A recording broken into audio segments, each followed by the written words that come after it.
AC কিনেছেন, কিন্তু ইনস্টলেশনের সময় একটা জরুরি বিষয় খেয়াল রাখছেন তো? ভ্যাকুয়াম ইনস্টলেশন আপনার অধিকার। ওয়ালটন এসি ক্রয়ে থাকছে ফ্রি ভ্যাকুয়াম ইনস্টলেশন। ভ্যাকুয়াম না করলে বিভিন্ন রকম সমস্যা হতে পারে। সেগুলো হলো হিট এক্সচেঞ্জার সিস্টেমে বরফ জমে ব্লকেজ সৃষ্টি হতে পারে, পর্যাপ্ত কুলিং না হওয়া, কম্প্রেসরে অপ্রয়োজনীয় চাপ তৈরি হয়ে বিদ্যুৎ খরচ বেড়ে যাওয়া, কম্প্রেসর নষ্ট হওয়ার সম্ভাবনা বেড়ে যাওয়া, সিস্টেমের অভ্যন্তরে জং তৈরি হয়ে যন্ত্রাংশ নষ্ট হওয়া, ওয়ারেন্টি বাতিল হতে পারে। তাই সচেতন হন। ইনস্টলেশনের সময় ভ্যাকুয়াম মেশিন ব্যবহার করা হচ্ছে কিনা নিজে দেখে নিন। কোনোভাবেই ভ্যাকুয়াম ব্যতীত ইনস্টলেশন মেনে নেবেন না।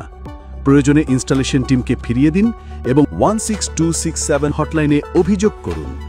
ওয়ালটন সার্ভিস টিম সবসময় আন্তর্জাতিক মান অনুযায়ী ইনস্টলেশন নিশ্চিত করে এবং ভ্যাকুয়াম ছাড়া কখনো এসি ইনস্টল করে না। সচেতন গ্রাহকই নিরাপদ গ্রাহক। Walton air conditioner, comfort without compromise.